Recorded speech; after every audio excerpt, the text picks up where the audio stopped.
একটি বাইকার যে নিজের আত্মাকে বিক্রি করে দিয়েছিল শয়তানের কাছে, আর রাত হলেই সে হয়ে যেত জ্বলন্ত কঙ্কাল। কি হয়েছিল সেই বাইকারের সাথে? দেখুন হলিউড মুভি ঘোস্ট রাইডার। সিনেমার শুরুতে আমরা দুজনে স্ট্যান্টম্যানকে দেখতে পাই। এদের মধ্যে একজন ছিল বাবা, আরেকজন ছিল ছেলে। তারা দুজনে শহরে বিভিন্ন শোতে বাইক নিয়ে স্ট্যান্ড দেখাতো। ছেলেটির নাম ছিল জনি। জনি মাঝে মধ্যেই তার বাবার সাথে স্ট্যান্ড করত।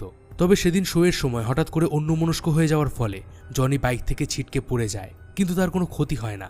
সেদিন রাতে জনি বাড়ি ফিরে তার বাবার মেডিকেল রিপোর্ট দেখতে পায়, আর সে জানতে পারে তার বাবার ক্যান্সার হয়েছে। সে হয়তো আর বেশি দিন বাঁচবে না। জনির মন খুব খারাপ হয়ে যায়, কারণ পৃথিবীতে তার বাবা ছাড়া আর কেউ ছিল না।